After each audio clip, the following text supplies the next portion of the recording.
Quando o poeta inglês William Henley escreveu os proféticos versos "Eu sou o mestre do meu destino, eu sou o capitão da minha alma", deveria ter nos informado que somos os mestres do nosso destino, os capitães da nossa alma, porque temos o poder de controlar nossos pensamentos. Ele deveria ter explicado que o espaço no qual esta pequena terra flutua, onde nos movemos e existimos, é uma forma de energia que se movimenta numa vibração média extraordinariamente alta, e que este espaço é preenchido por uma forma de poder universal que se adapta à natureza dos nossos pensamentos e nos influencia, por meios naturais, a transformá-los em seus equivalentes materiais. Se o poeta nos tivesse dito essa grande verdade, saberíamos por que somos mestres do nosso destino, capitães da nossa alma. Ele deveria ter nos contado, com grande ênfase, que esse poder não procura diferenciar os pensamentos destrutivos dos pensamentos construtivos, e que ele tanto nos impele a traduzir em realidade física pensamentos de pobreza, quanto nos influencia a agir com base em pensamentos de riqueza. Ele deveria ter nos revelado que antes que seja possível acumular bens em grande abundância, precisamos magnetizar nossas mentes com um desejo intenso de riqueza e nos tornar conscientes do dinheiro, até que o desejo nos leve à criação de planos definidos para conseguir o que queremos. Todavia, sendo um poeta e não um filósofo, Henley se contentou em declarar de maneira lírica uma grande verdade, deixando àqueles que o seguiram a interpretação do significado filosófico de suas palavras. Pouco a pouco, a verdade se revela, até mostrar-se segura de que os princípios descritos neste livro possuem o segredo do controle sobre nosso destino econômico. Estamos então prontos para examinar o primeiro desses princípios. Mantenha um espírito receptivo e lembre-se de que não se trata de uma invenção de um só indivíduo, mas da experiência de vida de mais de 500 pessoas, que na verdade acumularam bens em enorme quantidade. Gente que começou na pobreza, sem grande instrução formal. Os princípios deram resultado para essas pessoas. Você pode colocá-los em ação para o seu próprio benefício. Não é difícil, você vai ver. Antes de começar a ler o próximo capítulo, quero que saiba que nele existem informações reais que poderão facilmente mudar por completo o seu destino financeiro, da mesma forma que trouxeram mudanças de grandes proporções às duas pessoas citadas. Quero que saiba também que meu relacionamento com essas duas pessoas é de tal natureza que eu não poderia falsear os fatos, ainda que quisesse. Uma delas é meu melhor amigo há quase 25 anos e a outra é o meu filho. O incrível êxito que obtiveram, generosamente creditado ao princípio descrito no próximo capítulo, mais do que justifica essa referência pessoal. Há muitos anos, fiz o discurso de formatura na Faculdade de Salem, na Virgínia Ocidental. Enfatizei tanto o princípio descrito no próximo capítulo que um dos formandos se apropriou definitivamente dele, usando-o como parte de sua filosofia. O rapaz veio a ser congressista e elemento importante do governo. Pouco antes que este livro seguisse para a editora, ele me escreveu uma carta na qual manifestava tão claramente sua opinião sobre o princípio abordado no próximo capítulo, que decidi publicá-la à guisa de instrução. Assim, você pode ter uma ideia das recompensas que estão por vir. Meu caro Napoleão, o mandato no Congresso fez-me ver os problemas de homens e mulheres. Assim, escrevo-lhe para oferecer uma sugestão que pode ser de grande ajuda a milhares de pessoas dignas. Peço desculpas, mas preciso declarar que esta sugestão, se aceita, significará vários anos de trabalho e responsabilidade para você. Ainda assim, sinto-me encorajado a fazê-la, porque sei do seu grande desejo de ajudar. Em 1922, você fez o discurso de formatura na Faculdade de Salem, e eu fazia parte da turma de formandos. Naquele discurso, você pôs em minha cabeça uma ideia que foi responsável pela oportunidade que tenho agora de servir ao povo do meu estado e que será responsável, em grande parte, por qualquer sucesso que eu venha a obter no futuro.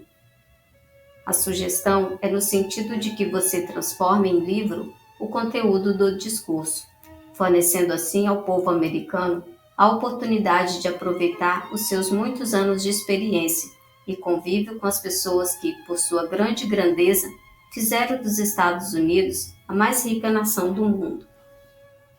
Lembro-me como se fosse ontem a maravilhosa descrição que fez do método pelo qual Henry Ford conseguiu atingir o auge, com tão pouco estudo, sem dinheiro e sem amigos influentes.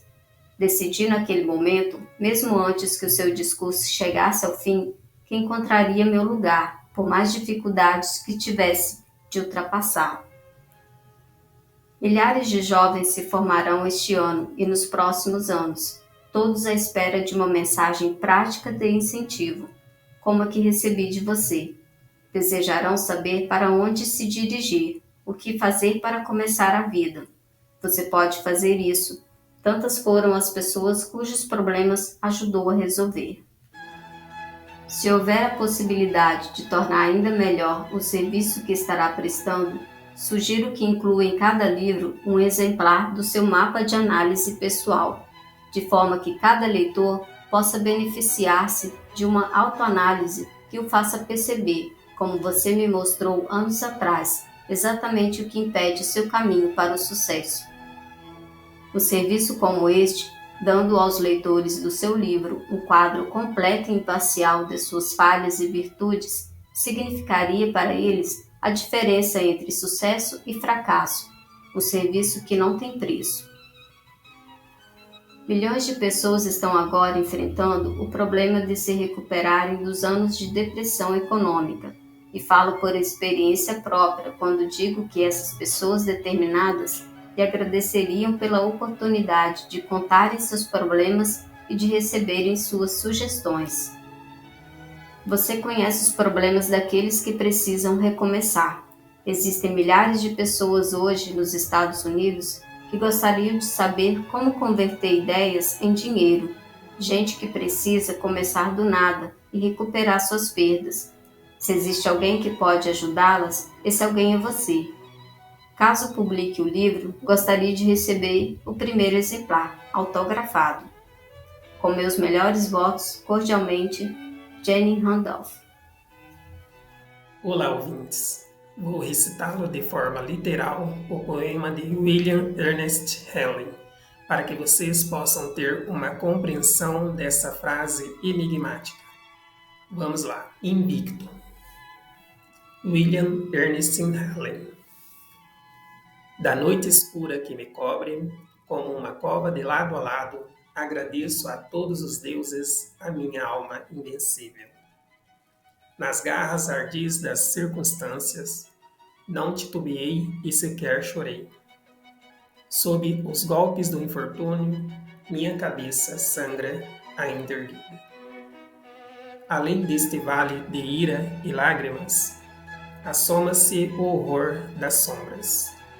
E apesar dos anos ameaçadores, encontram-me sempre destemido. Não importa quão estreita a passagem, quantas punições ainda sofrerei. Sou o senhor do meu destino e o capitão da minha alma. Após ouvir esse poema, de forma intencional, devemos produzir um desejo intenso e constante, até que surjam em nossa mente possíveis ideias de alcançar prosperidade. Depois desse exercício, é preciso que avalie cada uma delas. Devemos nos apropriar da mais provável, buscar todo o conhecimento existente sobre o assunto e aplicar. Assim, qualquer que seja o objetivo, mais cedo ou mais tarde teremos materializado em mãos. No discurso de Napoleão Hill, realizado em 1922 na Faculdade de Salem, encontrava-se entre os formandos o jovem Jenny Randolph. que compreendeu as inúmeras possibilidades que se pode ter ao saber pensar, organizar essas ideias e aplicar. Soube que quaisquer coisa que venha acreditar ou querer é possível adquirir se utilizando de um método replicável. É muito importante não confundir atividade cerebral com pensamentos. Coisa muito comum entre pessoas que não gostam de ler, que não buscam resolver seus próprios problemas, que vivem em dificuldades e não tomam decisões sérias na vida, que exigem um mínimo de responsabilidade. Medo todos nós temos, mas não podemos permitir que esse sentimento se torne um problema para nós. Devemos fazer bom uso do medo. Quando temos medo, na maioria das vezes, é porque não compreendemos. Se passar a observar e entender melhor esse termômetro chamado medo, passaremos a dedicar mais atenção onde o medo está apontando e assim tomar decisões melhores com mais clareza. Ou seja, o medo nos mostra onde devemos dedicar mais atenção. Jane Randolph acreditou que poderia contribuir na política com seu conhecimento, e assim o fez. Durante os anos que foram passando, foi surgindo dentro de si a empatia. Esse sentimento trouxe a ideia de escrever para Napoleão Hill. Ele se deu conta que, se todas as pessoas do mundo universitário tivessem a oportunidade de ouvir as palavras que o fez entender como funciona o processo de transformação da vida, após a faculdade, o mundo avançaria melhor. Saiba que este ensinamento funciona para qualquer pessoa, independentemente do nível intelectual, que tenha cursado faculdade ou não, que tenha um mínimo de discernimento. Se aplicado, verá a magia acontecer gradualmente em sua vida. Vou ficando por aqui, um abraço e até o próximo vídeo.